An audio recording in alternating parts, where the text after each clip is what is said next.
Mulle meeldib liikuda. Kui ma üldse ei liiguks, siis mu päev ei oleks nagu korda läinud. See on kuidagi jäänud külge ja teeb nagu iga päeva palju paremaks. Lastel on see liikumisvajadus ju tegelikult ikka olemas ja nad tahavad väga palju liikuda. Kooli roll lapse liikumisharrastuse kujundamisel on väga suur. Tihti on see esimene kokkupuude lastel üldse spordiga. Siin ongi oluline see, et me suudaksime kaasata kõiki lapsi, sõltumata nende füüsilisest võimekusest, sõltumata nendest võib-olla mingitest kaasasündinud terviseprobleemidest. Tegelikult kõigil on koht spordis, lihtsalt me peame leidma neile selle võimaluse ja rolli, mida nad saavad teha.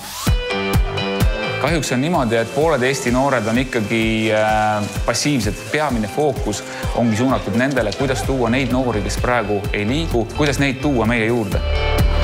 Sellepärast ongi hästi oluline Eesti Koolispordiliidu hoiak, et võit ei ole niivõrd tähtis, kuivõrd osavõtt. Sa tuled, sa tunned sellest rõõmu, see, et sa juba kohale tulid, on juba võit sinu jaoks. 1 euro investeeritud ette võrdub 8 euriga nagu tagantjärgi tervisega tegelemist. Aga kui me võtame sõna tervis, siis tegelikult siin rahal ja tervisele võrdusmärki ei olegi võimalik panna. Kehaskasvatustunnides me igal juhul saame võimaluse erinevaid alasid proovida ja võib-olla väga tihti ka lapsed sealt saavad selles mõttes selle pisiku, et spordiga tegeleda tõsisemalt. Lastele meeldib võistelda, et natukene näidata ka seda, mis ta on suutnud õppida ja kogu seda tiimitööd ka, et ma nüüd lähengi võistlustele tiimiga.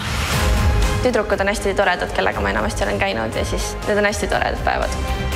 Läbi meie võistluskalendri peaks iga noor leidma endale võimaluse just sobivalt liikuda ja oma tervise eest hea seista. Lapsed arenevad võistlustel tunduvalt rohkem kui tavatunnis. Eesti Koolispordiliidust on ju välja kasvanud väga mitmeid tublisid tippsportlasi. Rasmus Mägi näiteks kasvõi. See, et juba koolinoorena sai võistlemas käidud Kataris, ma arvan, tegelikult andis päris hea kogemuse tulla siis toime 10 aastat hiljem täiskasvanute tiitlivõistlustele. Me oleme seotud Rahvusvahelise Koolispordi Föderatsiooniga ja see avab meile võimaluse lähetada meie noori välismaale võistlema, konkureerima üle maailma ja tuua ka teisi maailma noori Eestisse, tutvustamaks neile Eesti kultuuri, sporti, meie tegevusi ja kombeid. Nii et just ka see kultuuri ja kombestiku ja hariduse pool on Koolispordiliidu jaoks ääretult tähtis.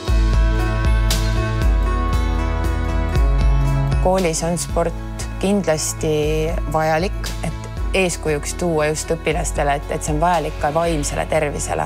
Et sul peab olema see koht, kus sa saad lõõgastuda läbi spordi või liikumise.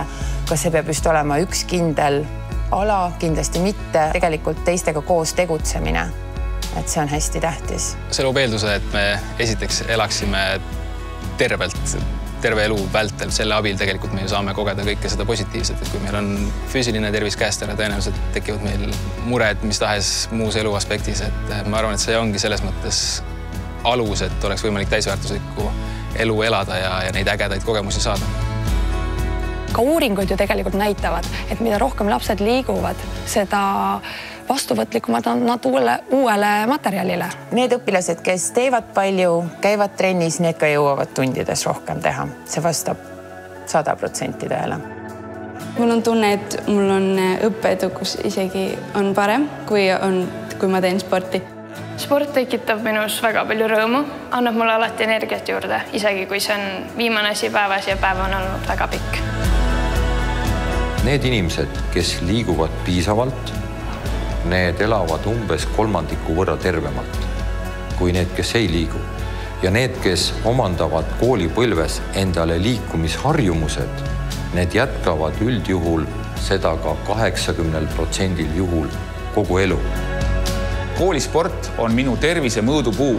Oma igapäevase tegevusega üritame tekitada noortes inimestes armastust spordi ja tervislike eluviiside vastu. Me tahame, et spordist ja tervislikest eluviisidest saaks nende elu loomulik osa.